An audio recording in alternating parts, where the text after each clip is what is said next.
Good morning, hello, Homo Sapiens listeners. How are you? You find me in my office and it's absolutely freezing, so we're going to put the fire on together.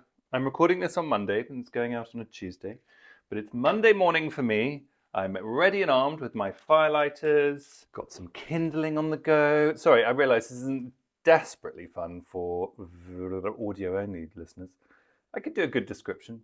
As I approach the fire, it bursts into life as I light the flame. Look, you can actually see the flame there. It's very cozy. I've just been on the internet looking at owl boxes. Because we live in the Cotswolds, you see, at night you hear things like owls, and it's absolutely magic. And I ordered a load of bird boxes, so blue tit bird boxes, so you can get a blue tit to come and nest. And we had quite good success last year. So this year, I decided to expand my repertoire. And so we are going to get an owl box, but I realise it's actually very late. Did you know an owl nests in late January? Who knew? I thought that was a spring thing. So I need to look into that a little bit further after our conversation here, if you will. I've also been, God, this is thrilling. I've also been battling moths. Anyone else have moth problems? When I was on holiday at Christmas, pulled a jumper out of my laundry, of my suitcase, and there was a hole right in the middle at the front and right in the middle at the back. So we've got bloomin' moths. So I went absolutely mad on the. For those on video, you can see this room is now starting to fill with smoke. Okay, maybe I'll just put less logs in. I went mad on the internet, and you can. It's very hard to get rid of moths once you have them. Clothes moths feed on wool. Let's start there. Once you've got them, it's really hard to get rid of them.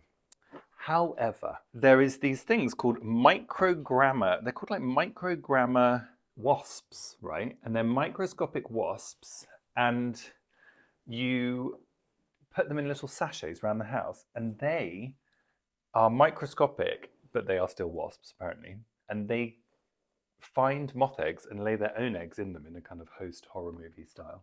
So that's what I've got. So I've got all these sachets that I've dotted around the house, and I've got some moth catchers. It's not even moth season, so imagine what they're going to be like when it is moth season. We're doomed. So that's been this week's excitement, and then just been opening my Amazon parcels here because, I'll show you, listeners, on video. I got this. So I follow this girl on Instagram, Christopher, and she's an interior designer, and I really like her stuff, and I think I spoke about her last week. So she recommended this bedside, this little coffee table, or sort of mini table from M&S, which looks like marble. I'm showing everyone. It looks like marble. It's a complete blocky square. Don't you think it's cool? This is actually two put together. They're on sale, $29.99 each, down from $100, which anyone who knows me, if it's not a bargain, I'm not interested. So I got these, but they're quite shiny. So I've bought this, a matte spray. What do we think about that as an idea? I'm not quite sure. I'm not quite sure it's a great idea. But anyway, the other thing I'm going to do is, what I need to do is get a holder for you, the camera, I mean, for you listeners. I thought I ordered one. Does anyone else get Amazon amnesia, where you order something and then you completely forgot you did it? Does anyone also get Christmas present amnesia? So I bought my husband a present, a really lovely present, a map. We have a sort of tradition where we buy each other little old vintage maps of where we live, and they, wherever we've lived over the years, is sort of dotted around, and dotted around the house. Got him a map, and I hid it somewhere, and I cannot find it anywhere. So hell knows where it is. Segwaying, Christopher. Christopher is segwaying. Should we have a look at the inbox? We had a great episode with Jodie Harsh last week. Jodie, international DJ to the stars, now has her own very, very illustrious musical career. I love Jodie, love hanging out with her. She is just one of these kind of slightly, what's the word? Centrifugal. People are drawn to her. People who do really interesting things are always in her orbit. So you guys were writing in, lots of people saying how much they loved the episode. Someone was saying how much they loved the chat about AI. because Jodie is an artist among many other things. So Jodie's operating in a world as in singer, not singer, musical artist. So Jodie's operating in a world where everyone's like poised for things to really change in that industry. And we were talking about how I was predicting the first ever collab between an AI artist and a big pop artist. Like, do you remember when Coldplay did a collab with a K-pop band, for example? Like, I reckon that's going to happen. Because the reason they do those things, without wishing to speak on their behalf, is because you get the audience of that person, the K-pop band, if you Coldplay do a song with them. I don't know, maybe Chris Martin was a huge fan. I don't know. I've put you in a stand now. Hello. That's better. Comparing 2016 to now was the episode. Comparing our, we were not thinking about AI in 2016. So interesting, all these new issues have come to the fore. Does it make me nostalgic? Yes, it does. Do you know what else I'm going to say? Is it's really quiet today. I really like that. And I don't know if any of you follow Laura Jackson on Instagram. She is a food influencer, but now sort of has a website called Glassette, where she sells sort of house stuff. I really like her stuff. She said she's been doing this thing for 4 years. Every morning she looks at 4 words that she's written on her mirror, and it is, "These are the good days." These are the good days. That's 5 words. And I thought that was really interesting. I suppose it's a version of gratefulness, isn't it? I thought it was really lovely. So Jodie and I asked, what's something you did more in 2016 than you do now? That was one of our questions to you all. And someone said, reveal myself. And Jodie and I were saying, oh, does that mean reveal myself in a naked way? Or does it mean in a non-naked way? Well, we asked the listener to clarify. The listener has indeed clarified. Ed wrote in. He was clarifying what he meant by revealing himself. Greetings from Berlin. Loved the episode with Jodie. And whilst I am in Berlin for the first time and will neither confirm or nor deny what Jodie was suggesting I meant, I can confirm that I was thinking of being more guarded in 2026 versus 2016. And that, just me jumping in here, because that kind of sprung from like me saying that actually I feel a bit more stressed traveling. Like New York, when I was going to America, I was like, should I delete my Instagram that says I'm gay and all of that? So Ed goes on, back to the email. There were 2 moments that made me realize something had changed. One, Ed's written here, please don't share this out loud, so we're not going to do that. And then the second one was, I was going to see the producers, and luck would have it, it was the night of the Tommy Robinson March, the producers being the play on in the West End at the moment. As luck would have it, it was the night of the Tommy Robinson March, and it was the first time I clenched my fists in my coat as drunks with England flags walked past me in Charing Cross. For context, I dress conservatively, shirt, jumper, jeans, and often get that I don't come across as gay. Can someone please explain what that means? Seriously, I'm sure I'd come across as gay if they met me in a gay club or having sex, but no, I don't dress like Stephen from Traitors. But yes, I felt on edge, cutting through what is or should be like the safest part of London. So that's what I was thinking of. I'm more guarded and it makes me sad. Maybe why I've grown the tash. Gutted to miss the dog walk and absolutely love listening to the show, Edward. So on your first point, Edward, I think yes, it's really interesting. I know exactly what you mean. I feel it more in my bones. There is a lot of division around at the moment, and we're being used as sort of collateral damage for that. But I don't think it means that there isn't growth elsewhere. That's what's on my mind, is I do think also there is more acceptance elsewhere. It's not just binary, and we should also remind ourselves of that there is more acceptance as well. But unfortunately, there's also more hatred, which wasn't there. In 2016, I felt like it was the bright new hope. So then, you saying you don't dress like Stephen from Traitors. I mean, here's the deal, right? Isn't the point of freedom everyone can do whatever they want? So when someone says, oh, you don't seem gay, I never get that either, because it's like, well, I'm just me. And some people want to express themselves through their clothes. Those people get a lot of shit, used to get a lot of shit, because they're dressing in a way that is not masculine or whatever. And actually, they should just be allowed to express themselves. and with the same token, you should be able to express yourself or not with your clothes, you know. So it frustrates me when people say things like, oh, you don't seem gay or dress gay or sound gay, or the whole point is it's a spectrum, and everyone within it can do whatever they please or choose, as long as they're not harming anybody, etc., etc. Ain't nobody harming anyone with a shirt, jumper, and jeans, let me tell you, Edward.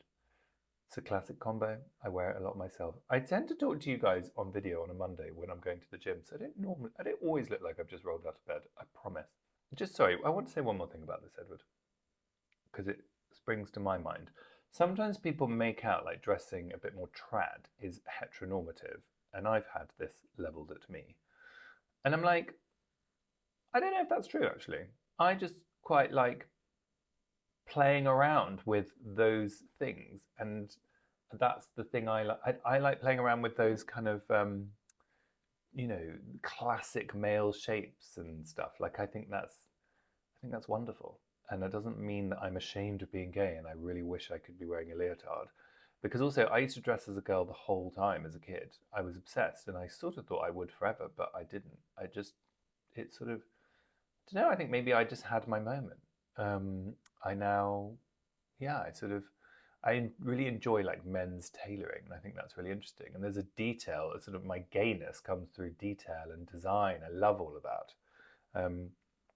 So I don't like when sometimes I feel there's a faction of people who sometimes make out like if you're dressing like that, you're not comfortable with your gayness. I do not agree. Everyone should be able to do whatever the fuck they want. So why did you move to Berlin, Edward? That's what I want to know. Can you write in and let us know?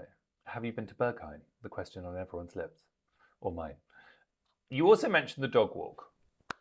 The dog walk, everybody, was incredible. Thank you so much to everyone who came. I put a reel up on Instagram showing everybody what it was like. I want everyone to let us know, how often do you want us to do them? Every 3 months? Every month? Every week? Every year? Don't know. I'm going to put a little poll out and you can all decide. I really loved it. Got to meet so many listeners who came down, which was absolutely heavenly. Thank you all for making the effort to come. The sun came out. It was a beautiful day. We met at 1 o'clock. So many gorgeous dogs there. And we did walked all the way around Regent's Park in central London. And it was sunny the whole way. The dogs all got on really well. We all had just had a chat, and loads of people didn't know each other, and everyone just introduced themselves to each other, and we just had a walk and a talk. And some people got coffee, some people didn't. We went for a plod past the boating lake, which was really beautiful, all walked around the edge of London Zoo. So we saw like camels or something. I can't remember what animals we saw. And of course, because it's a load of gays and queers and theys, and it was a good spectrum as well, I will say, which I loved. So everyone will feel included, is what I'm trying to say. Because it's a gay dog walk or queer dog walk, of course, someone's telling a story about. So we were looking for where the park warden's buildings are in Regent's Park, because the story goes in my family that my granddad was a park warden in Regent's Park in what would that be, 1920s, 1930s? And he lived in Regent's Park, because that if you're a park warden, that you got to live there in these little houses that are somewhere in Regent's Park. And I was talking to Owain, who works in Regent's Park, coincidentally, and we were looking for where we could find some of those houses. Anyway, then there was this teeny little building that is a coffee shop now, and Owain's other half is an architect student. He was like, and it was really pretty, looked like a mini little cottage. And he said, oh, well, that would have originally been toilets, because they would design the toilets to look like mini cottages. They were like pretty little buildings, but they were in fact public loos. And because they looked like cottages, that's where the saying cottaging comes from.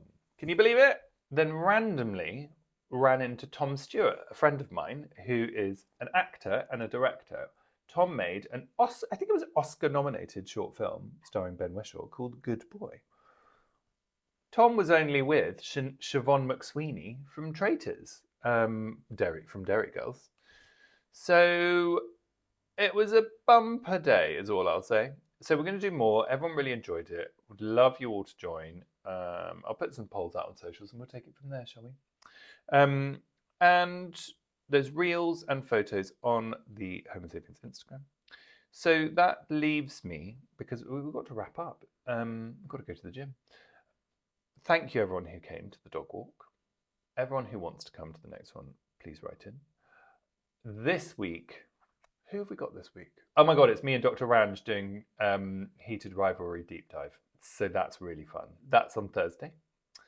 Write in with your thoughts. hello@homosapienspodcast.com, @homosapiens on Instagram. Follow us on YouTube @homosapienspod. Please subscribe to the YouTube. We need to get those subscribers up. We're sporting Not a Phase this year. Please write in if you would like to nominate someone to have some gender-affirming underwear bought for them, or if you indeed are someone who would like to have some bought for you. hello@homosapienspodcast.com, @homosapiens on Instagram. Harriet Rose is going to be a co-host soon. We adore her. And then we've got all, the usual faces coming back, which is very exciting. Thank you very much, listeners. Sending you all loads of love. Stay in touch. Bye now.